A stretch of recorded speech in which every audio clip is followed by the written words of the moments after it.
Sometimes the most heartbreaking stories don't come from strangers, but from the people we love the most.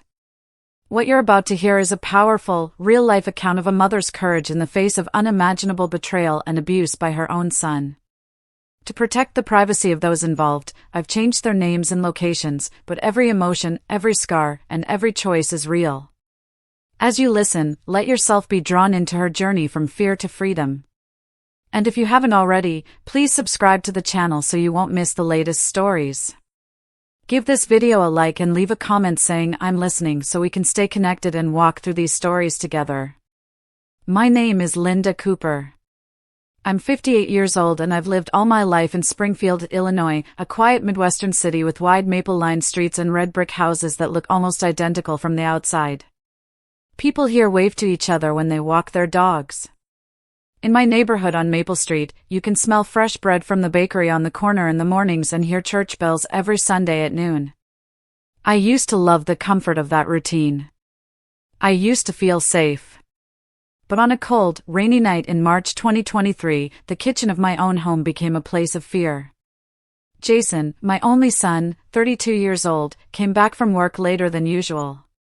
He wore his company polo shirt with the logo of the local credit union where he worked. He didn't even take off his jacket before sitting at the table.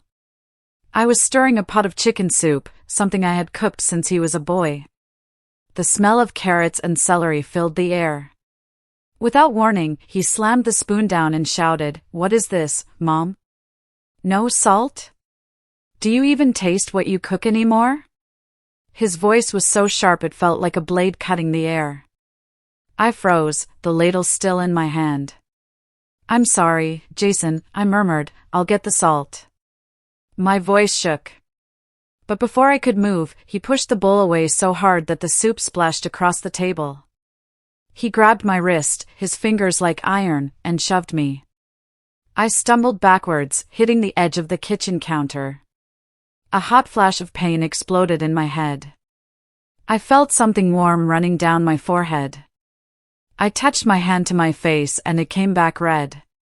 Blood. It dripped onto the cold, gray tiles of the floor, forming small dark pools that looked far too bright under the kitchen's harsh fluorescent light. Jason's eyes flickered for a second, maybe guilt, maybe anger, but then he turned, walked down the hallway and slammed his bedroom door. The echo of that door reverberated through the house, louder than any words. I slid down against the cabinets, clutching a dish towel to my forehead. My whole body trembled. The kitchen smelled of spilled soup and iron from the blood. My heart was hammering, not just from pain but from humiliation.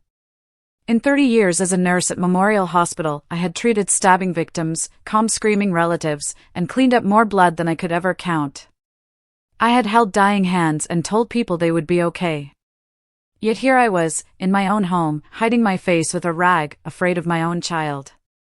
I whispered to myself, how did we get here?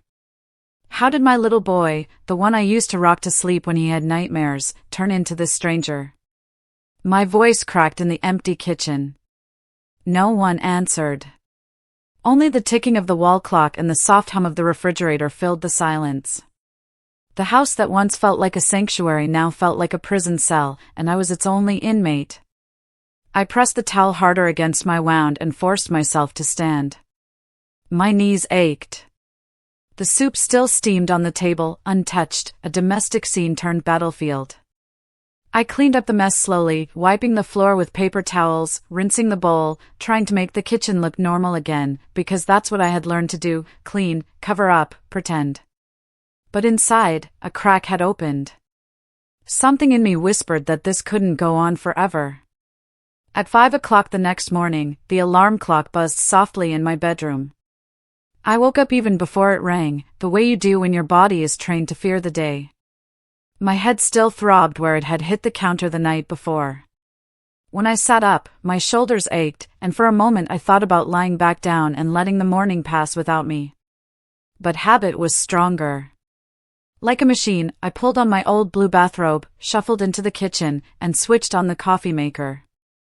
The smell of freshly brewed coffee filled the small room, masking the faint metallic scent of blood that still clung to the tiles. In the hallway I could hear Jason's footsteps moving quickly back and forth. He was already up, getting ready for work. By the time he walked into the kitchen, he looked like someone from a magazine ad, white dress shirt perfectly ironed, navy tie knotted tight, hair slicked back. The faint scent of his cologne mixed with the smell of toast. To anyone else, he was a promising young banker, a success story in the making. To me, at that moment, he was a storm I was trying to navigate around. I busied myself at the counter, laying out a plate with scrambled eggs, bacon, and 2 slices of sourdough bread, his favorite, though he never thanked me for it anymore.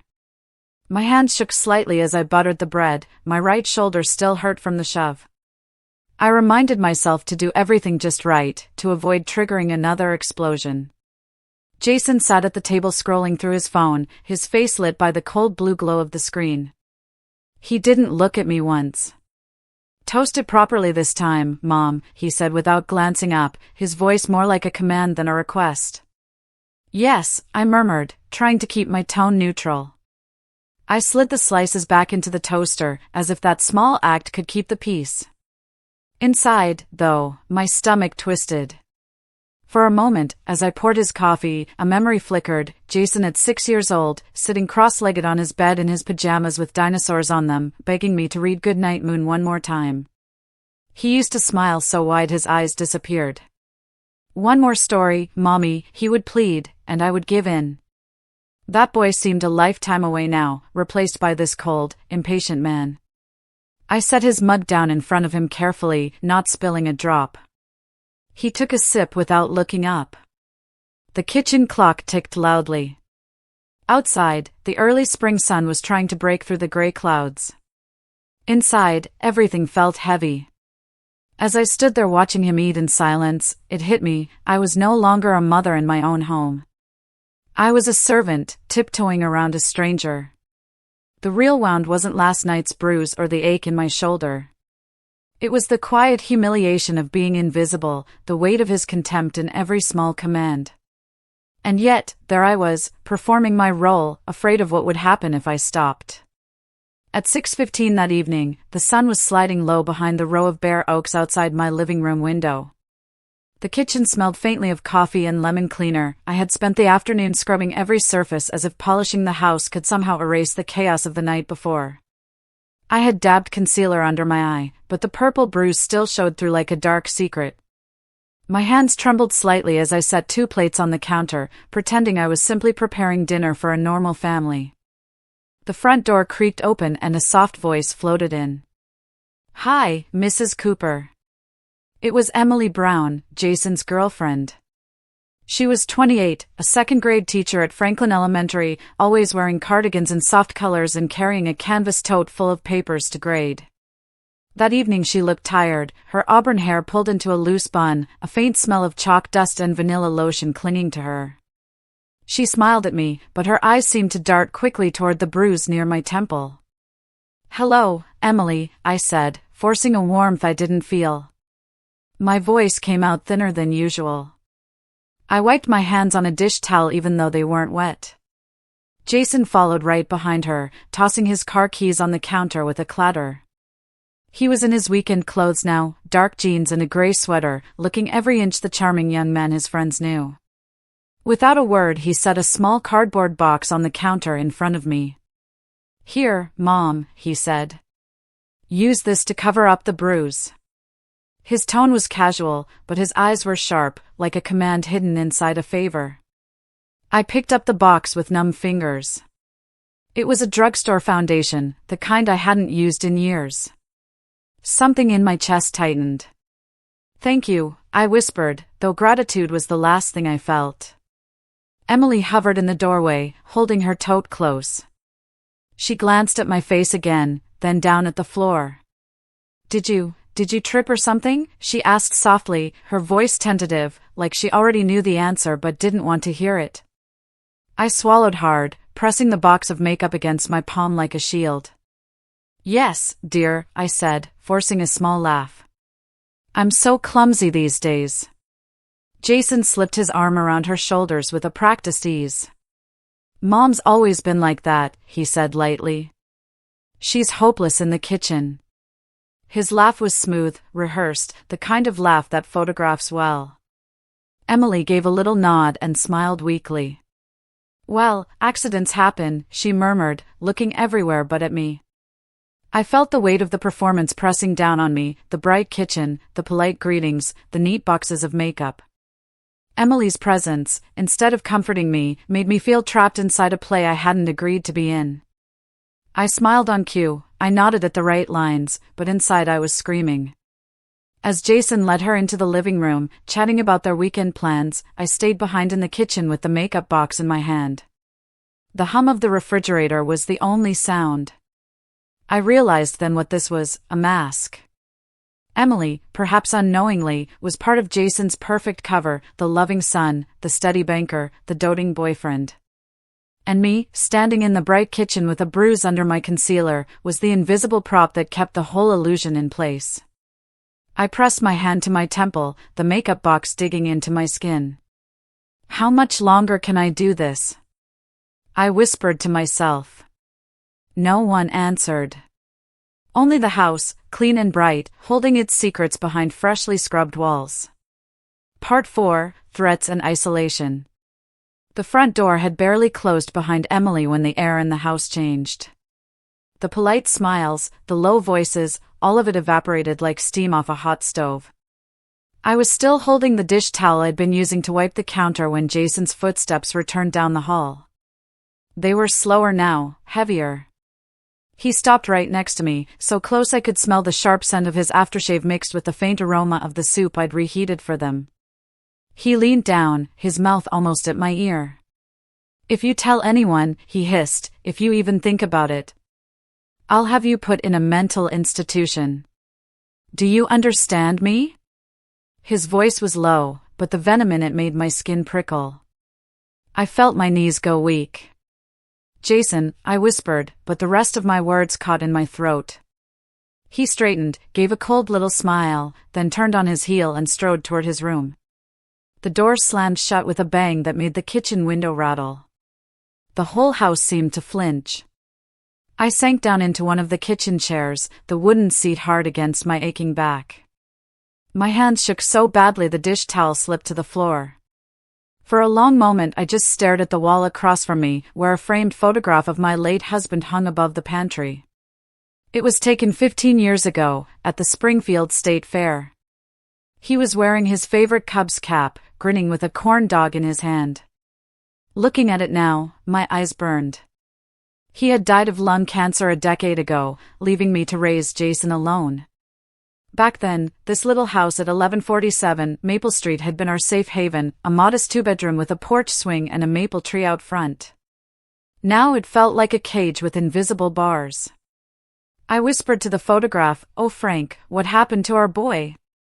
My voice cracked. The hum of the refrigerator was the only reply. I thought of the years I'd worked double shifts at Memorial Hospital, nights spent changing dressings and checking vitals while the rest of the world slept, just to pay off the mortgage and keep Jason in school. I had been so proud when he got his first job at the bank. When he lost it last year and came back here, I opened the door without hesitation. I never imagined I was opening it to my own nightmare. Since then, I'd stopped calling my old friends from church. At first it was because I was tired. Later it was because I didn't want to answer their questions about the bruise, the tension in my voice. Shame and fear built walls where the phone lines used to be. My world had shrunk to these 4 rooms and Jason's moods. I rubbed my arms and stared at the kitchen clock. Its steady tick-tick-tick was louder than my own heartbeat. I knew I couldn't keep living like this. But where does someone even begin to escape when the enemy shares their roof and knows all their weaknesses? I sat there, alone in the bright, scrubbed kitchen that smelled of lemon cleaner and fear, trying to slow my breathing. The maple tree outside the window swayed gently in the evening wind, as if whispering that a way out still existed, if only I could find the courage to take it. When Jason's marriage fell apart 2 years ago, the phone call came late on a rainy Friday night. I remember standing by the kitchen sink, the sound of water dripping from the faucet mixing with his trembling voice on the other end. "Mom," he said, I don't have anywhere else to go." My heart clenched. Even though he was 32 and taller than his father had been, in my mind he was still the boy who used to run home from Little League with skinned knees. Without hesitation I said, "Come home, honey. We'll figure it out." The first few weeks felt almost like old times. Jason helped me repaint the fence out back, his hands stained with white paint as we laughed about how crooked the boards had become. On Saturdays he'd bring home a small bouquet of daisies from the grocery store and set them in the chipped ceramic vase on the dining table. "Brightens the place up, doesn't it?" he'd say with a half smile. I cooked his favorite casseroles, and for a little while it felt as though maybe we could heal each other. But gradually, small comments began to creep in, like cracks forming under fresh paint. "Mom, this soup's a bit bland," he said one evening, pushing the bowl away slightly. At first I laughed it off, added more salt. But the next night he said it again. And again. "Mom, the stew's watery. Mom, the rice is overcooked." His voice wasn't angry then, just critical, constant. I began to cook more carefully, measuring ingredients like a scientist, timing the meals down to the minute, hoping to avoid disapproval. Around that time, Jason offered to help with the household finances. "You've done enough your whole life, Mom. Let me take care of the bills and your pension. You deserve to relax," he told me one Sunday morning while we sat at the kitchen table, sunlight streaming through the blinds. His words sounded like kindness. I wanted to believe they were. I handed over my bank statements and pension information without question, feeling a strange sense of relief. Weeks later, envelopes stopped arriving for me. When I asked about the electric bill, he waved a hand. "All handled, Mom. Don't worry." I didn't press. I had spent 30 years as a nurse, trusting colleagues with life and death decisions. It never occurred to me not to trust my own son. But subtle shifts followed. He began to remind me of his generosity, to question my spending. "Do you really need that, Mom? Maybe skip church this week, gas is expensive." The daisies stopped appearing on the table. The laughter on the porch was replaced by the flicker of his phone screen late into the night. One evening, as I folded laundry in my bedroom, I overheard him on the phone. "Yeah, transfer's done," he whispered. "She has no clue." My stomach dropped. I opened my online banking for the first time in months and saw the withdrawals, my retirement savings, steadily siphoned into his account. I sat down hard on the edge of the bed, the laundry slipping from my hands. My chest felt hollow. The boy I had welcomed home had turned my kindness into a weapon. I pressed my palms to my face and whispered, "Oh Jason, what are you doing to me?" But there was no answer, only the quiet hum of the air conditioner and the sound of my own breathing, shaky and uneven. That night I lay awake staring at the ceiling, realizing for the first time that I wasn't just disappointed. I was afraid. Afraid of my own son. Afraid of what kindness had cost me. The first pushes had started like warning tremors, small enough that I told myself they weren't real. A hand on my shoulder shoving me aside in the kitchen. Fingers digging into my arm when I didn't answer quickly enough. But over the weeks, the tremors grew into quakes. A pinch on the arm left a bruise. A slap came without warning one night when I forgot to buy his favorite coffee. And then, on March 15th, the real storm arrived. It was a Wednesday evening. The clock over the stove showed 6:40 p.m. outside. A thin mist had begun to fall, the kind that makes the streetlights glow like halos. Inside the kitchen, the smell of chicken soup filled the air. I had tasted it twice, adding salt and pepper carefully, but still worrying. Jason sat at the table in his work clothes, scrolling through his phone. His tie was loosened, his brow furrowed. When I set the bowl in front of him, he picked up the spoon, took one sip, and slammed it down. Soup splashed onto the table, drops landing on my hands. "Are you kidding me, Mom?" he shouted, his voice echoing off the tiled walls. "You can't even do this right? What's wrong with you?" I'm sorry, Jason," I stammered, stepping back. "I can fix it." But he was already on his feet, knocking the chair over. In one motion he swept his arm across the table, sending the entire pot crashing to the floor. The soup spread across the tiles like a golden flood, shards of the ceramic ladle scattered everywhere. "Me can't do anything right anymore," he roared, switching briefly into the Vietnamese he had heard from my parents when he was small, though he rarely used it now. The sound of that word, me, twisted something inside me. A flying bowl clipped my hand, sharp ceramic cutting into my skin. I gasped and clutched my palm as blood welled up between my fingers. For a heartbeat everything went silent except the drip of soup and the pounding of my heart. Then, as if a switch had flipped, Jason's shoulders dropped. "Here," he muttered, stepping back. He left the kitchen and returned a few minutes later with a tube of antibiotic ointment and a bandage from the bathroom cabinet. "You should put this on," he said, his voice suddenly calm, almost gentle. The concern in his eyes looked rehearsed, like an actor slipping into a new role. I stared at him, trembling. Jason was all I could manage. He shrugged, set the ointment on the counter, and walked away. The door to his room clicked shut. Later, when a neighbor saw the bandage and asked, "Oh Linda, what happened?" I heard myself answer automatically, "I slipped on the kitchen floor." The lie rolled off my tongue like a reflex, like breathing. Night after night the same cycle played out: provocation, violence, an apology that wasn't real, and then silence. Each time I felt a little smaller, a little more exhausted. My body ached, but it was the shame that weighed most heavily. That evening, after cleaning the floor and bandaging my hand, I sat at the kitchen table with a notebook.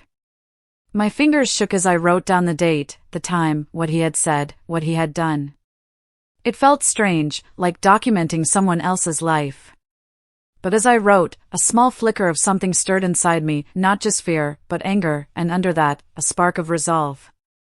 I closed the notebook, pressed it to my chest, and whispered to the empty room, "This can't go on forever." The refrigerator hummed, the maple tree outside creaked in the wind, and for the first time in months, I felt the faintest glow of a fire beginning to build inside me. By the start of summer 2023, Jason no longer just lived in my house, he controlled it. My old leather checkbook sat in his desk drawer instead of my nightstand. My ATM card was gone from my wallet, he had taken it to pay bills. The passcode to my savings account, which I had memorized for years, was changed without my knowledge. Every Sunday morning he'd hand me a small envelope with $30 in it.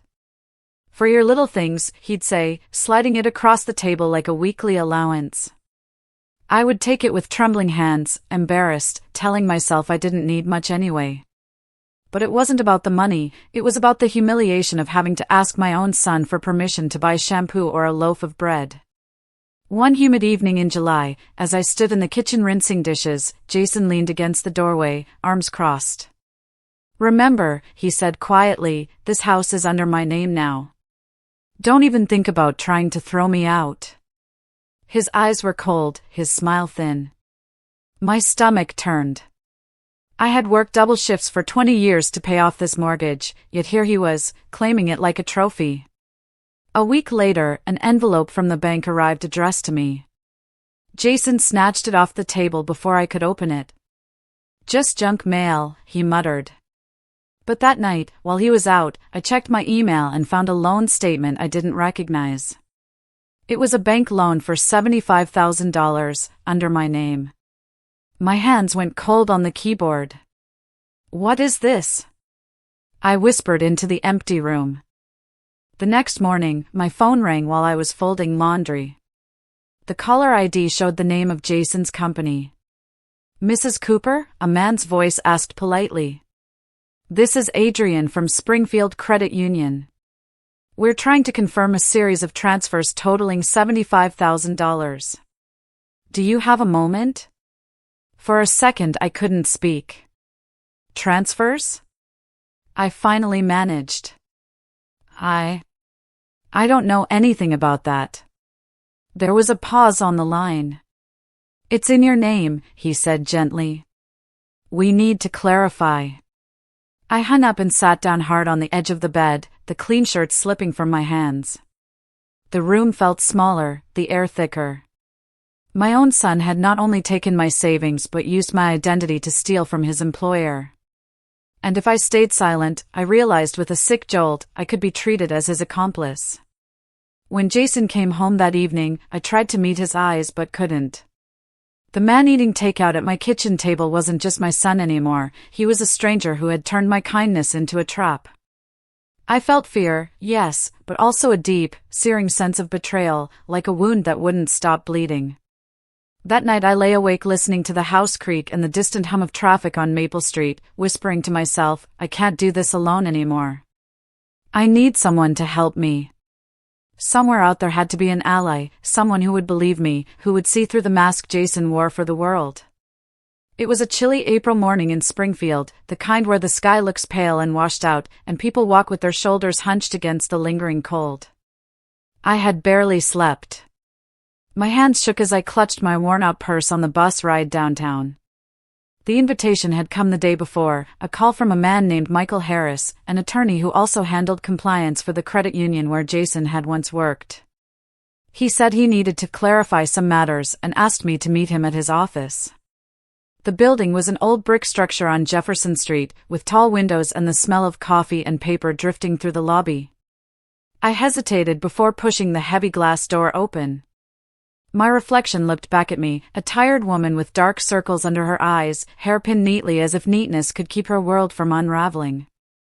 Inside, Michael Harris's office was lined with oak shelves filled with law books. A small plant sat on the windowsill, its leaves catching the weak sunlight. He stood when I entered, a man in his late 40s with silver at his temples and a kind, professional smile. Mrs. Cooper, he said, extending his hand. Thank you for coming on such short notice. I sat across from him, clutching my purse like a lifeline. He opened a manila folder and spread several sheets across the polished desk. These, he said, tapping the papers gently, are copies of transfers made from the credit union. They're in your name but executed by Jason Cooper. My breath caught. There, in black and white, were lines of numbers, dates, and my own signature, or rather, a signature that looked like mine. $75,000. My palms grew slick. You think I did this? I whispered. No, he said firmly, meeting my eyes. But you are listed as the account holder. If you stay silent, you could be considered complicit. If you cooperate, you're a witness. The room seemed to tilt. My voice cracked. If he finds out I'm here, he'll kill me. Michael's expression softened. We can protect you, he said. But you have to speak up first. This is your chance. I stared at the papers. Each number felt like a nail sealing a coffin. Part of me wanted to run, to pretend this wasn't happening. But another part, the part that had begun writing notes about Jason's abuse, the part that still believed in justice, whispered that this was my way out. Michael slid a business card across the desk. Take this, he said. Call me when you're ready. We'll be ready too. My fingers closed around the card, the embossed letters pressing into my palm. Thank you, I murmured, standing on unsteady legs. On the walk back to the bus stop, the city felt both familiar and strange, the smell of roasted peanuts from a street cart, the echo of church bells down the block, the chatter of office workers spilling out for lunch. In the middle of it all, I was carrying a secret that could destroy my son but might also save me. As I boarded the bus and sat by the window, watching Springfield roll by, my heart pounded. In my coat pocket, the business card felt heavy, like a match waiting to be struck. This is it, I whispered to myself. This is the beginning of the fight. That evening, the house at 1147 Maple Street felt heavier than usual. The March sun had already dipped below the rooftops, leaving the kitchen washed in the pale yellow glow of a single overhead bulb. I was wiping down the counter for the third time, more out of nervous energy than cleanliness, when I heard Jason's footsteps coming down the hallway. Each step echoed like a drumbeat. He walked into the kitchen in his rolled-up shirt sleeves, tie loosened, his phone still in his hand. Without looking up, he asked casually, "Where were you this morning, Mom?" His tone wasn't curious, It was sharp, like a blade testing skin. I gripped the dish towel tighter. I went to visit a friend at the old hospital, I said softly, forcing my voice to sound normal. Jason finally raised his head, his dark eyes locking onto mine. He leaned against the doorway, arms crossed. "You're lying," he said flatly. The air thickened, like the moments before a storm breaks. I could hear my own heartbeat in my ears. My hands trembled, but I steadied them against the counter. "Jason," I began, but the words caught in my throat. He took a step closer. "Where were you?" His voice rose with each word, the muscles in his jaw tightening. Something inside me cracked. Maybe it was the memory of Michael Harris's office that morning, the evidence laid out in neat rows. Maybe it was the business card burning a hole in my coat pocket. "I know about the money," I blurted out before I could stop myself. "I know what you've been doing." For a heartbeat, everything froze. Jason's face went from confusion to a red flush of rage. He slammed his phone down on the table so hard it rattled the salt shaker.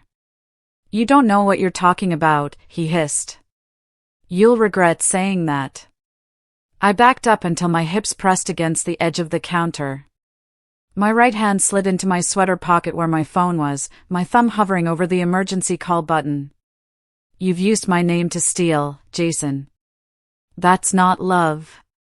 "That's a crime," I said, my voice steadier than I felt. His eyes narrowed. "Everything I've done for this house, for you," he snarled. "You think you're some kind of hero now? You're just a senile old woman. No one will believe you." I felt my stomach twist, but I didn't lower my gaze. "I'm not afraid of you anymore," I whispered, though my knees shook. He lunged forward a half step, fists clenching, and then the sound of a knock at the front door shattered the moment. Sharp, unexpected, like a clap of thunder. Jason froze, then straightened abruptly, smoothing his shirt as if nothing had happened. "Stay here," he muttered, but his voice had lost its edge. From the hallway came a warm, familiar voice. "Linda? It's Nancy from next door. I baked too much banana bread, thought you might like some." Jason's lips pressed into a thin line. He shot me a look, a silent warning, then forced a smile onto his face and walked to the door. "Hi, Nancy," I heard him say, his voice suddenly light, polite. I stood in the kitchen, heart hammering, gripping my phone with white knuckles. Through the doorway I saw Nancy's kindly face and the foil-wrapped loaf in her hands. For the first time in months, I felt something stir inside me, a flicker of safety, of witness. Someone else was here. Someone else could see.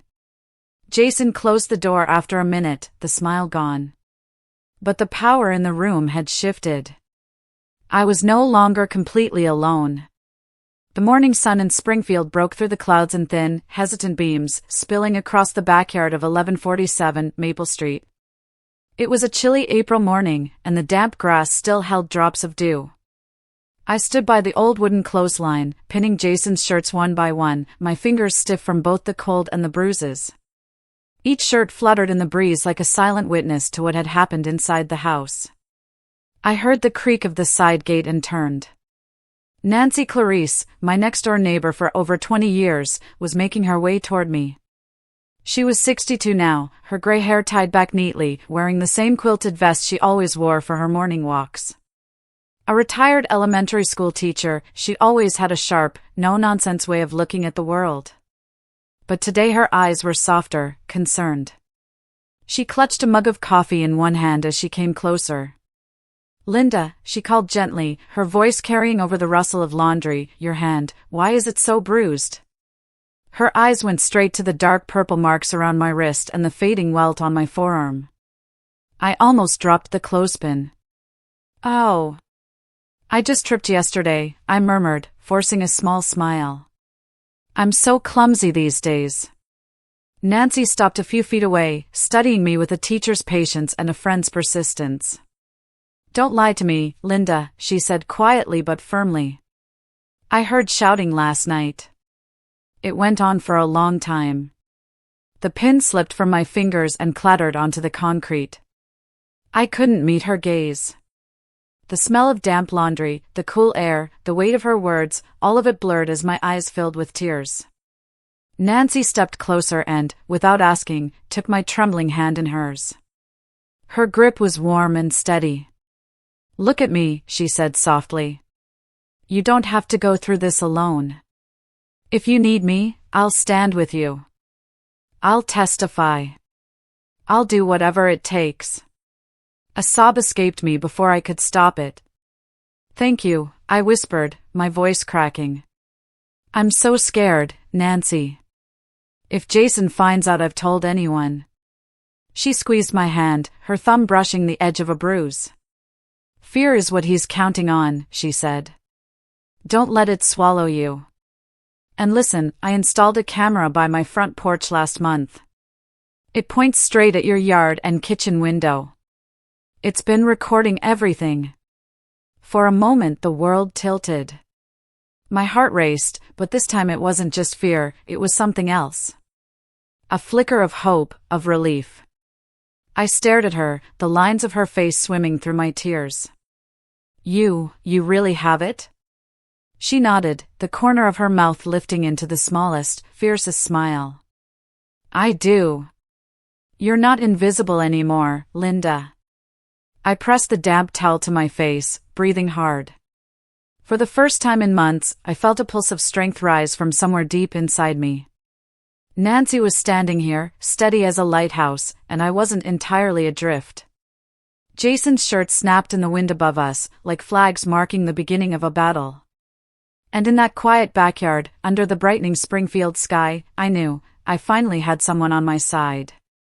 The sunlight that filtered through the kitchen blinds that afternoon made lazy stripes across our formica table, but the light couldn't warm the cold knot in my stomach. It was nearly noon, I had washed the breakfast dishes and was folding Jason's shirts when he came into the kitchen, phone tucked between shoulder and ear like he owned the world.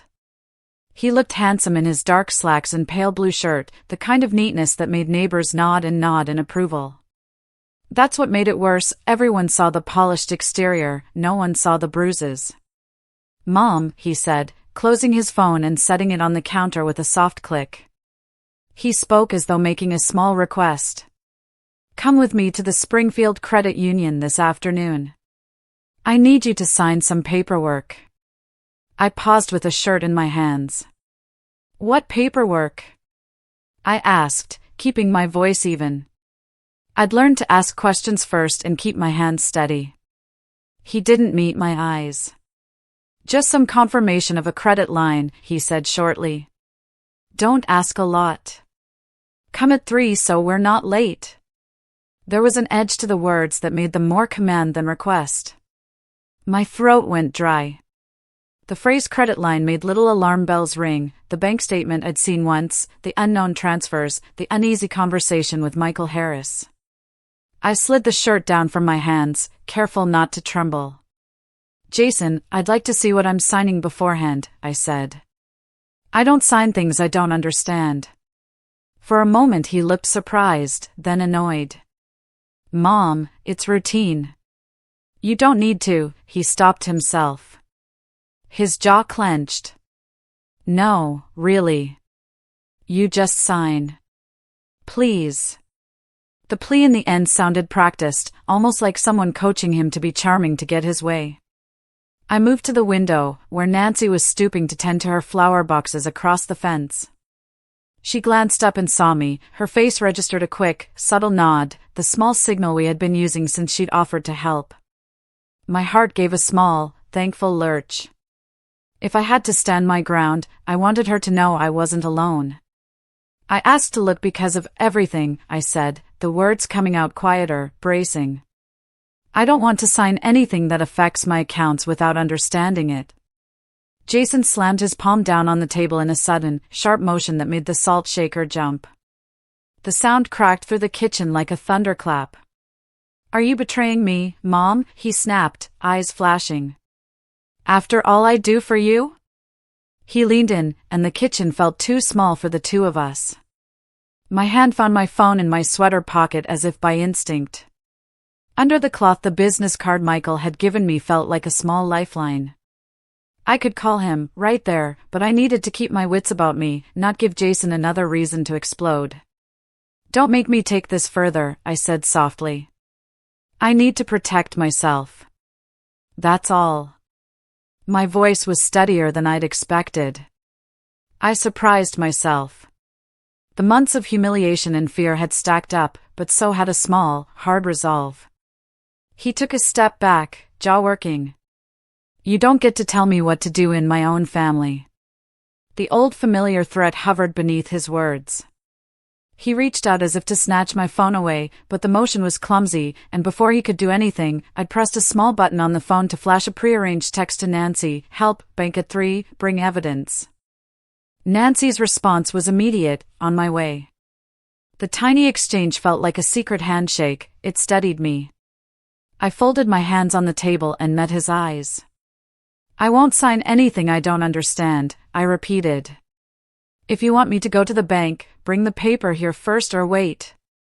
I'm not signing blind." He stared at me as if I'd grown a second head. You could see the calculation in his face, whether to push me further into fear or to smooth things over for the public eye. For a flicker, the charming sun reappeared. "Fine," he said tightly. "Fine. Do what you want." He turned away, but the tension in his shoulders didn't let up. As he left the room, I felt the air in the house shift.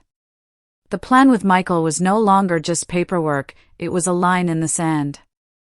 I slipped Michael's card back into my pocket, felt its edges like a matchbox waiting to be struck, and knew that when 3 o'clock came, I would not be sitting in a bank signing away my life. I would be somewhere that could help me, because I had decided I deserved help. That evening the house smelled faintly of fried onions and detergent. The kitchen light flickered as I wiped down the counter, trying to calm my thoughts after the tense afternoon. Around 7, I heard Jason's car door slam outside. My heart did its usual quick skip, a reflex I hated but couldn't stop. He walked in carrying a white paper bag from the bakery down the street. "Look, Mom," he said brightly, as if nothing had happened. "They had your favorite donuts today." He opened the bag and the warm smell of sugar and cinnamon drifted out. He set the bag in front of me and pulled out a chair. "Go on. Eat." "I'm sorry about yesterday," he said, his voice soft, practiced. I stared at the donuts, remembering how many times this cycle had played out, the rage, the injury, then the sugar-coated apology. My hands stayed still on the counter. "I'm not hungry," I murmured. His smile faltered. He pushed the bag a little closer. "Mom, don't be like that. You've been so jumpy, so forgetful lately. Maybe you're tired." "Maybe," he tilted his head, eyes narrowing in fake concern.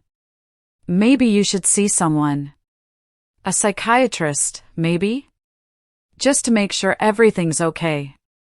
The words hit me like a slap. "What are you trying to do to me?" I asked, my voice rising before I could control it. "What are you saying, Jason?" He leaned back, hands spread in a gesture of innocence. "I'm just worried about you, Mom. You've been acting strange. People forget things at your age. It's normal." He smiled thinly. "I'm only thinking of your health." But I knew exactly what he was doing.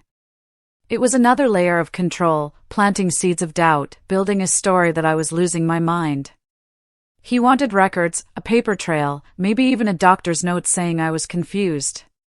Something he could use if I ever spoke out.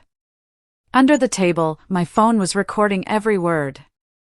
Earlier that day Nancy had shown me the clip from her porch camera, Jason's shouting from the night before, his voice clear as day. I had played it back again and again, the sound both terrifying and empowering. Now I pressed the button to save this new recording. I met his gaze and forced my voice steady. "I'm fine. I don't need a doctor." Jason shrugged, biting into a donut himself. "Suit yourself," he said through a mouthful of sugar. "I'm just trying to help." He stood up, brushed crumbs from his shirt, and walked to the living room, whistling. I sat there in the kitchen, the recording still running, my hands trembling slightly. Around me were the small things of everyday life, the floral curtains, the ticking wall clock, the scent of warm bread, but inside me something had shifted. Piece by piece, I was gathering evidence, Nancy's video, my recordings, the documents from Michael. For months I had felt like a trapped bird. But tonight, as Jason's footsteps receded down the hall, I felt the bars of the cage begin to loosen.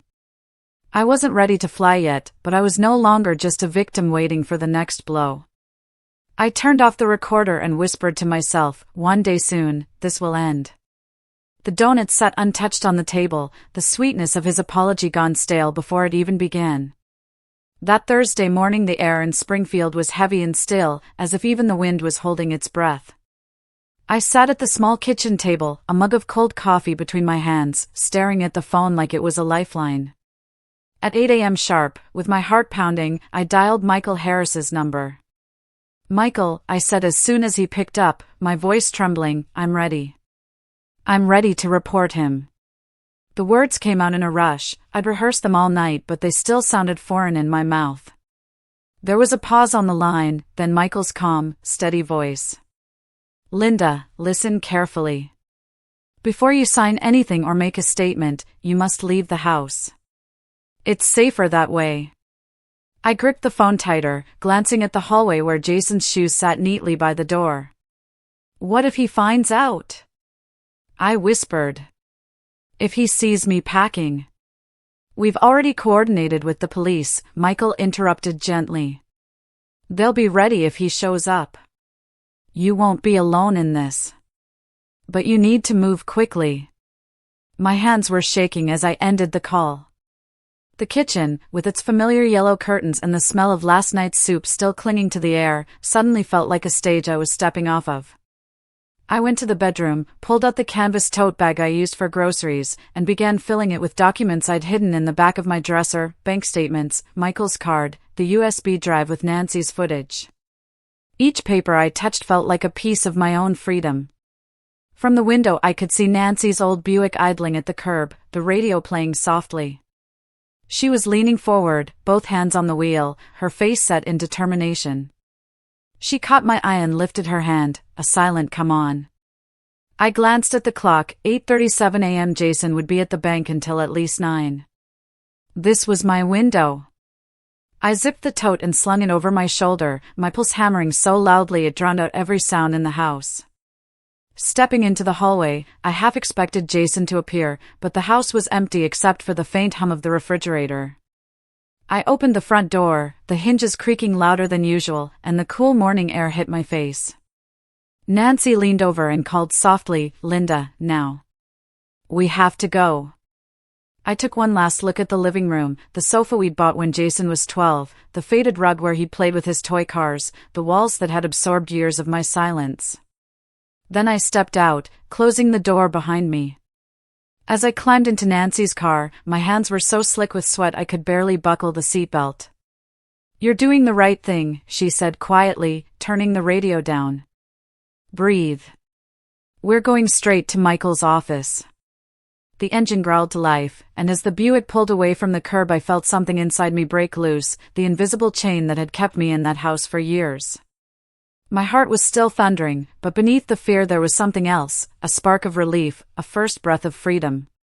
The door had shut behind me with a soft click, but to me it sounded like a slam, closing one chapter forever. As Nancy drove, I pressed the tote bag to my chest and thought, I've crossed the line. There's no turning back now. And for the first time in a long time, that thought didn't scare me. It made me stronger. The elevator creaked as it carried us up to the 5th floor of the old brick building on Monroe Street. Its brass buttons were dulled from decades of use, and the faint smell of coffee and paper floated in the air.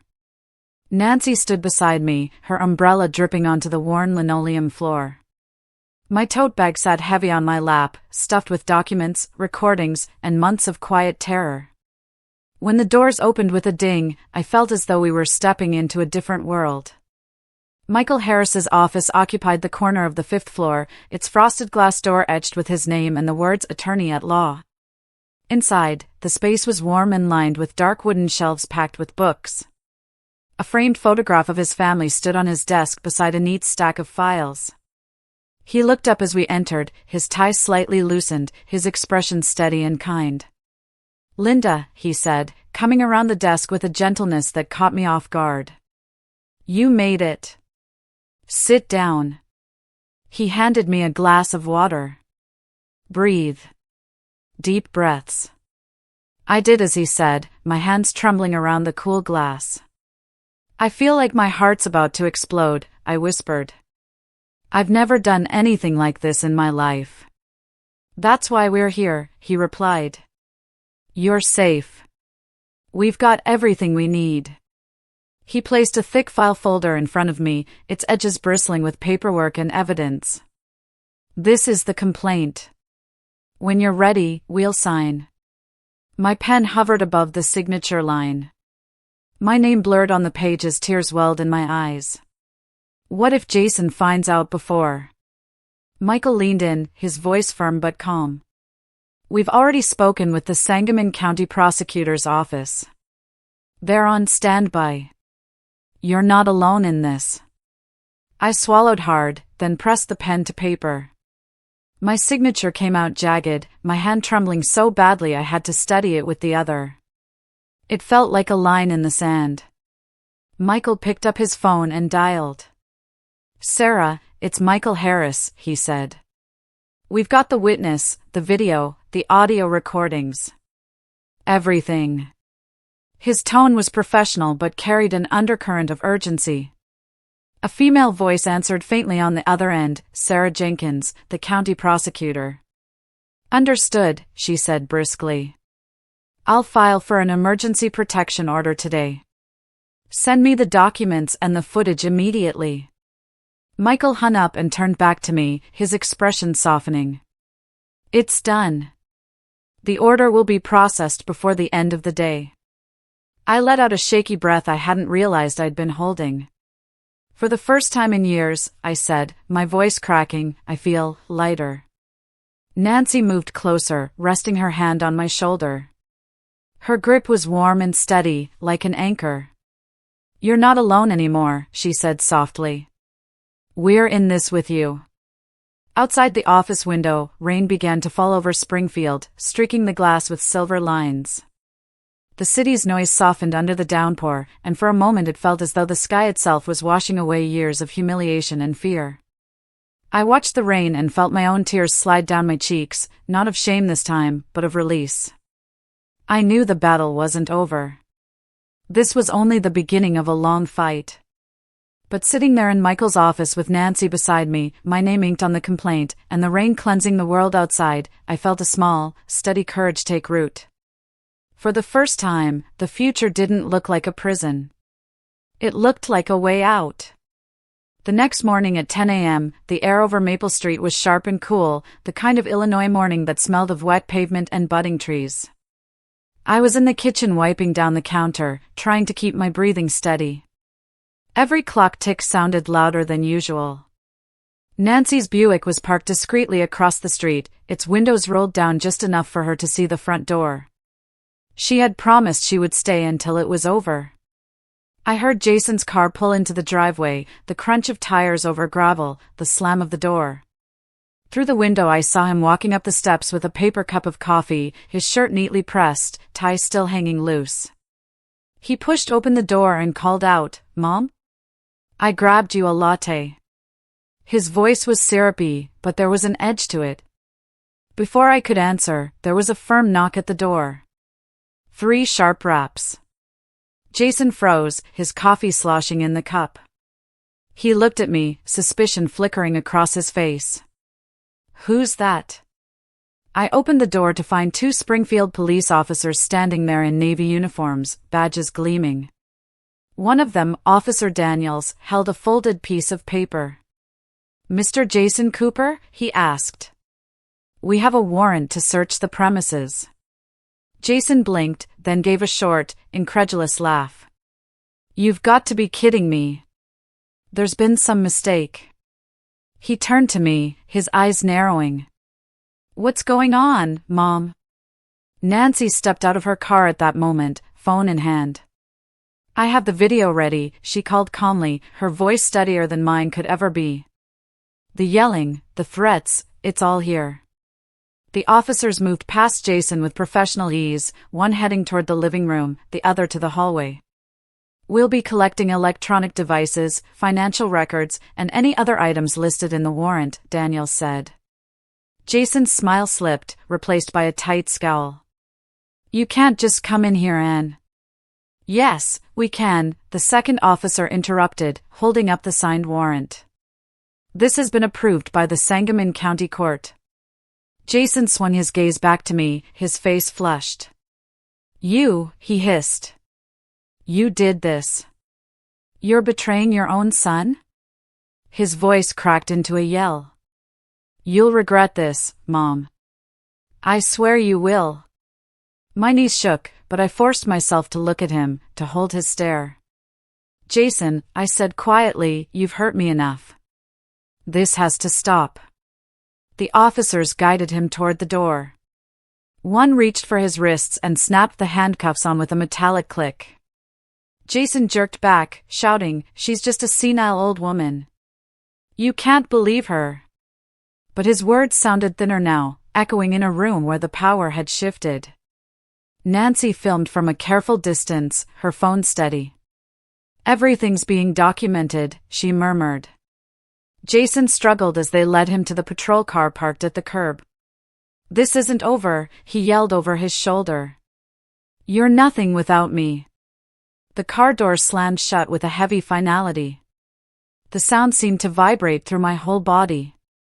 I stood on the porch, my hands trembling, the April sun bright on my face. For a moment all I could do was breathe, in, out, the way Michael had taught me over the phone. I wasn't triumphant. I wasn't even happy.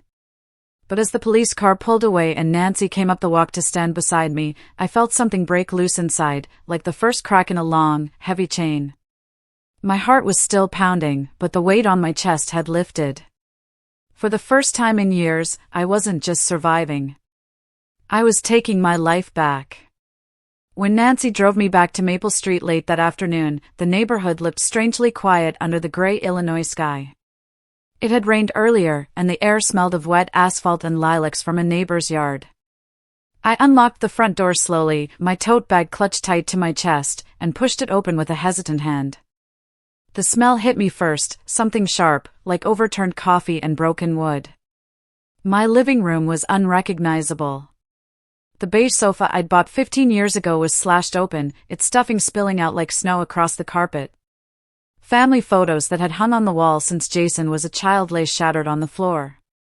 Glass from their frames glittered under the dim light. One picture, Jason at age 7 with a gap-toothed smile, was face down, the frame cracked in two. Two Springfield police officers stepped carefully through the wreckage, cameras clicking. We're documenting everything for the case file, one of them said without looking up. Looks like he had a tantrum before you left. His tone was professional but not unkind. I nodded, my throat tight. It was like walking into a crime scene from my own life. Every broken object felt like a piece of my memory torn apart. I picked up a photograph of my late husband from the floor, brushing off bits of glass. His smiling face under the cracked glass seemed to ask me silently if this was the life he had imagined for me. As I stood there, the house phone rang, a shrill sound that made me jump. The caller ID showed an unfamiliar number. My hands shook as I picked up. Hello? Mom, Jason's voice came through, low and ragged. Mom, I'm so sorry. Please, don't abandon me in here. I didn't mean it. His words tumbled out between what sounded like sobs. I pressed my hand against the wall for support, my eyes fixed on the ruined sofa. Jason, I said quietly, you need to take responsibility for what you've done. This can't keep happening. My voice cracked, but I didn't cry. He sniffled on the other end. I'm still your son. You can't let me rot in here. Please. Before I could answer, Nancy gently took the receiver from my hand and hung it up. She turned to me, her eyes fierce but kind. Don't let him pull you back in, Linda, she said, placing both hands on my shoulders. This is the time to stay strong. I let out a shuddering breath. I know, I whispered.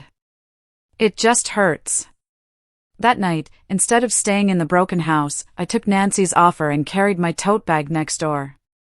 Her spare bedroom smelled of lavender and clean sheets. For the first time in years, I lay down without the fear of sudden footsteps or a fist on the door. I cried quietly into the pillow, not just from grief but from a strange, dawning relief.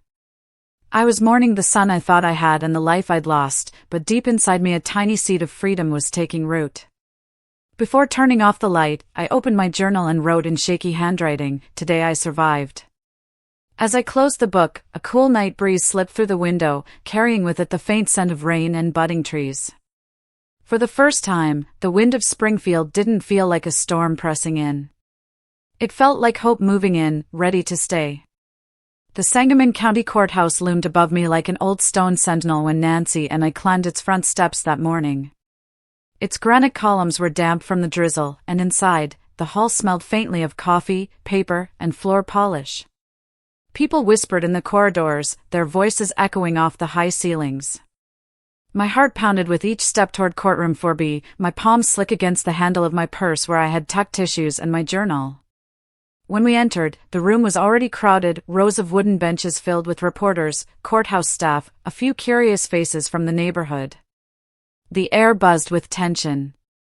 At the front, under the harsh fluorescent lights, the seal of Illinois hung on the wall behind the judge's bench. Then I saw him. Jason. He sat at the defense table in an orange prison jumpsuit, his hands cuffed in front of him. His eyes were bloodshot, his jaw tight. For a moment, my breath caught. This was my son, but he looked like a stranger, like a coiled spring about to snap. The bailiff called the case. Judge Marilyn Everett, a stern woman with silver hair pulled into a bun, adjusted her glasses and looked over the courtroom. "This is the matter of the state versus Jason Cooper," she announced. Her voice was clear, deliberate. Assistant District Attorney Sarah Jenkins rose first. She wore a navy suit and a calm expression, but her eyes were sharp. "Your Honor," she began, "the state intends to show a consistent pattern of abuse, financial exploitation, and threats toward the victim, Ms. Linda Cooper." She signaled to a technician, who dimmed the lights and projected a video onto a screen at the side of the courtroom. My stomach twisted. It was Nancy's footage from her porch camera. Jason's voice, unmistakable, filled the room. "Mom, you'll regret this. You'll regret this." The words reverberated off the wooden walls, raw and violent. A murmur rippled through the audience. Jason shifted in his seat, his lips tightening. His attorney, a thin man with a receding hairline, stood quickly. "Your Honor, my client has been under extreme stress. He recently lost his job, went through a divorce. These actions were not premeditated but the result of a mental health crisis." Judge Everett raised a hand to quiet him. "You'll have your chance, counsel." Sarah Jenkins turned to me. "Ms. Cooper, please take the stand." I rose, my knees trembling but my spine straight. Nancy squeezed my arm as I passed. The bailiff guided me to the witness stand and held out a Bible. I swore to tell the truth, my voice barely above a whisper. Then I sat down, gripping the wooden armrest. "Ms. Cooper," Sarah said gently, "can you tell the court what happened?" I drew in a breath. "He controlled all my finances," I began, my voice faltering. "He hit me. He threatened me. He forced me to sign papers I didn't understand." My eyes burned, but I kept going. I was afraid of my own son in my own home. I felt the entire room listening. Even the court stenographer had paused for a moment, eyes lifted from the keys. My voice broke once or twice, but I didn't stop. For years I'd been silent, now the words spilled out like a dam finally cracking. When I finished, the judge nodded, her expression unreadable but serious. She shuffled some papers and spoke. Given the evidence and testimony, the defendant's request for bail is denied. A collective intake of breath moved through the room. Jason shot to his feet, his face red. "Mom," he shouted. "You're betraying me. How can you do this to your own son?" Two deputies stepped in, holding him firmly as he strained against their grip. "You'll regret this," he yelled again as they led him toward the door. I sat back down, trembling, tears sliding down my cheeks. Nancy reached for my hand, squeezing it hard. Around us, the courtroom noise swelled again, papers rustling, chairs scraping. But inside me, something else was happening, a lightness, a release, as if I'd finally set down a burden I had carried alone for too long. I wiped my face with a tissue and looked toward the window, where the rain had stopped. Sunlight broke through a gap in the clouds, spilling into the courtroom like a quiet promise. For the first time in years, even with tears on my cheeks, I felt the weight of fear begin to lift. A week after the first hearing, I woke up to the sound of my phone buzzing on the nightstand in Nancy's guest room. The April sun poured in through the lace curtains, warm and gentle, but the notifications on my screen were anything but. Headlines flashed across local news apps: Springfield Journal, local bank caught in fraud scandal, employee under investigation.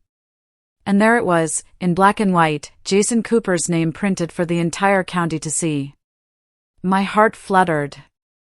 Even though I'd testified in court, seeing it publicly was different. It felt like the secret I had carried alone for so long had finally broken into the open air. Before I could catch my breath, the house phone rang. Nancy answered and handed it to me. "It's a reporter," she mouthed. On the other end, a young woman introduced herself as Carla from Channel 7 News. "Ms. Cooper, we're covering the bank scandal and the charges against your son. Would you be willing to share your story?"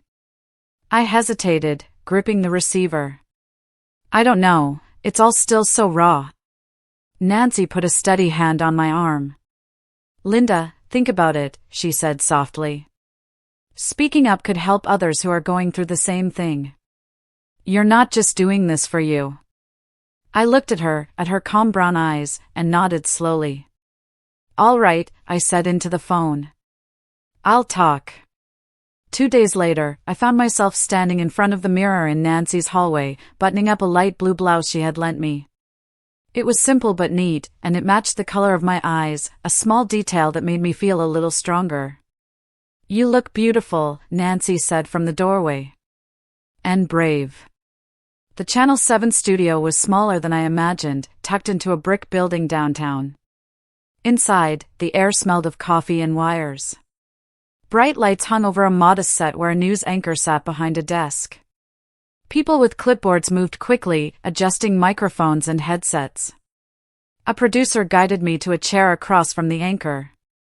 "We'll start in 30 seconds, he whispered. My hands trembled in my lap. I thought of the years of silence, of the bruises hidden under long sleeves, of the financial statements Michael Harris had laid in front of me. This was my moment to stop hiding. The anchor leaned forward. "We're here with Ms. Linda Cooper," she said on air. "She has chosen to speak publicly about the abuse she endured at the hands of her son, Jason Cooper, now under investigation for fraud." The camera's red light blinked. I took a deep breath and spoke.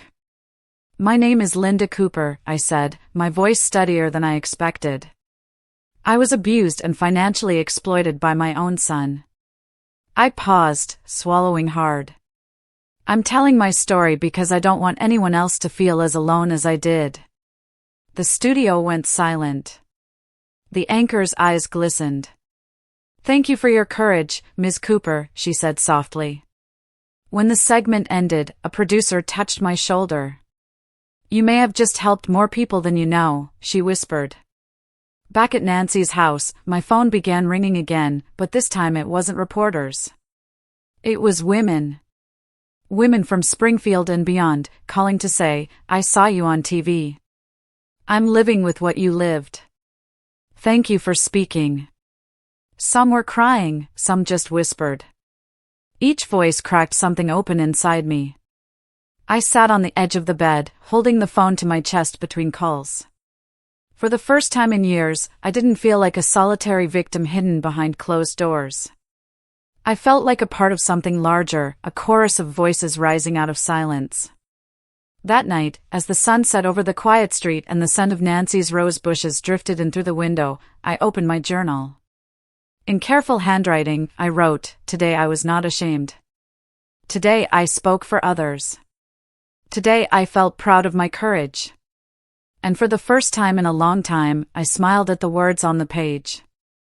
It took weeks of paperwork and phone calls, but with the help of prosecutor Sarah Jenkins and attorney Michael Harris, I finally regained control of my own life.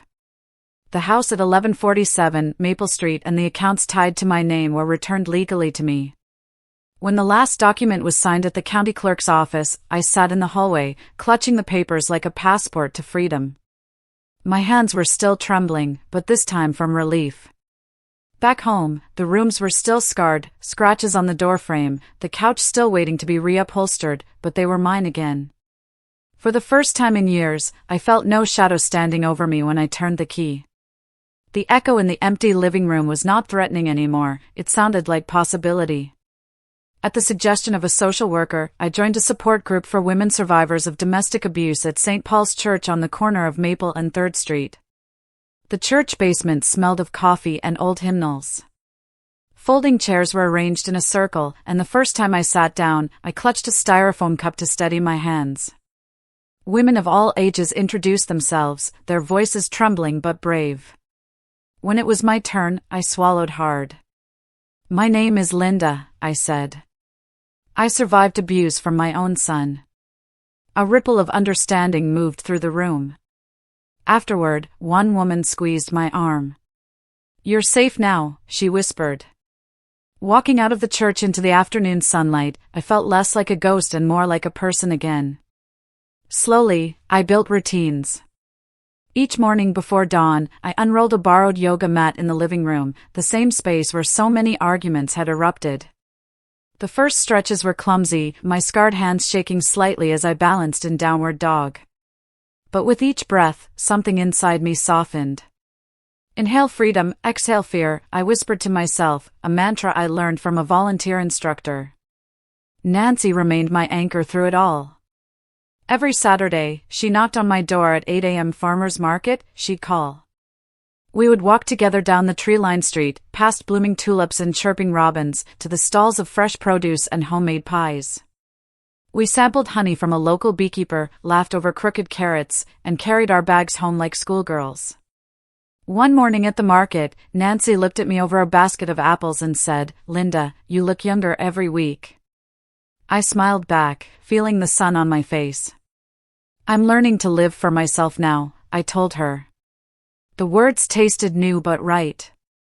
At night, after the market bags were unpacked and the dishes done, I sat at my desk by the window and wrote in a journal I had titled How I Survived 1147 Maple Street. Each page was a testimony, to pain, to endurance, to small victories. The house number that had once felt like a prison now read like a badge of resilience, a place where I had reclaimed my life. I began to trust again, trust the law, trust the community that had rallied around me, and slowly, trust myself. My scars were still there, pale and raised, but my heart felt lighter. Some evenings I would open the front window and let the Springfield night breeze wash over me. It smelled of rain and cut grass, and it whispered not of fear but of renewal. This wasn't an ending. It was the beginning of healing. And for the first time in a very long time, I believed in that journey.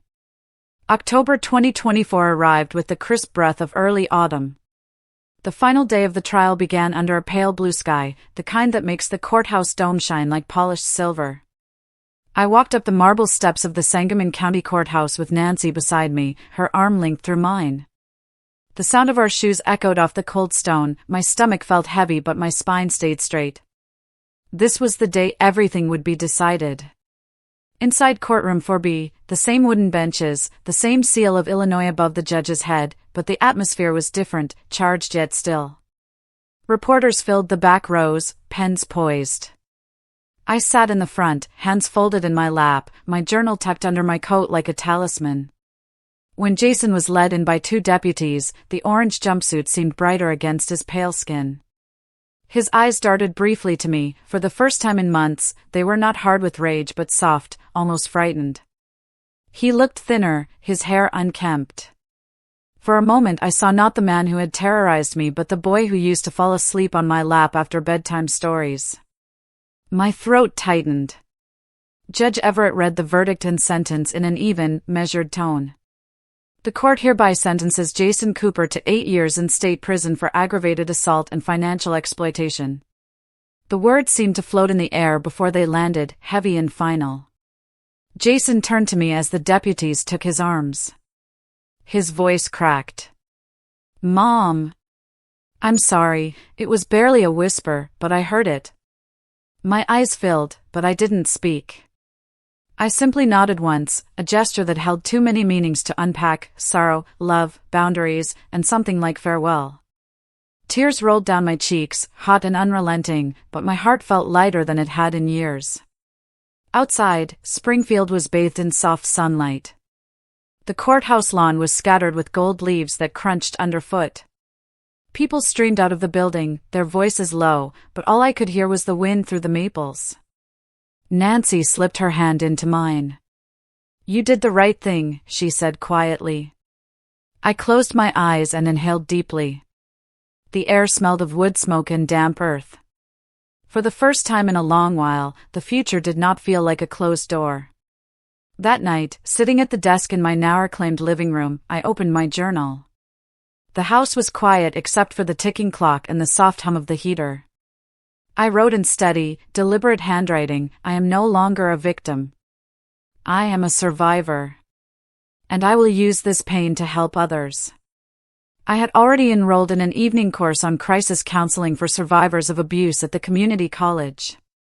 The idea of sitting in a classroom again at 60, taking notes under fluorescent lights, made me nervous but also excited. It felt like planting a seed in ground that had once been scorched. Looking around the room, I noticed the repairs underway, the sofa being reupholstered, the photo frames mended. The house at 1147 Maple Street no longer felt like a prison, it felt like a testament. Every scar on its walls mirrored a scar on my heart, but both were healing. As I closed my journal, the last line glimmered back at me: "Courage can rise even from the blandest kitchen." I smiled, a small, genuine smile. Outside, the night wind moved through the trees, scattering the last of the yellow leaves. It carried a whisper of winter to come but also the promise of spring, an ending, yes, but also a beginning. As I closed my journal that night, the quiet of 1147 Maple Street wrapped around me like a soft blanket. The smell of fresh paint from the repaired walls mingled with the aroma of the chamomile tea cooling on my desk. Outside, the last autumn leaves danced across the sidewalk under the streetlights, each one a reminder of the seasons I had survived. My hands, once trembling, now felt steady on the paper. I thought back to the entire path that had brought me here, from the first silent bruises and whispered threats to the night I finally walked out of my own front door with my documents in a tote bag. There were the tense mornings in the kitchen, the false smiles in front of Emily, the whispered calls to Michael Harris, the courage of Nancy Clarice standing at my side, the day in court when Jason was sentenced. It was a journey through fear, shame, and heartbreak, but also through resilience, solidarity, and small acts of kindness. Looking around my living room, with its repaired sofa and newly framed photos, I felt something shift. I was no longer just telling my story to myself. I was telling it for every woman, every parent, every person who has ever been trapped in silence. My scars were now sentences in a book of survival. I know this is not a perfect ending. Healing will take time.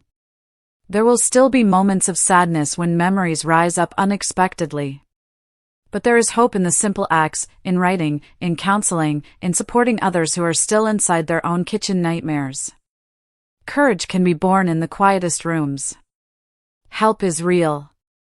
You are not alone. If this story moved you, please take a moment to like this video, share it with someone who might need to hear it, and subscribe to the channel so you won't miss the next stories of survival and strength. Leave a comment saying "I'm listening" so we can continue to stay connected and walk this journey together. See you in the next video.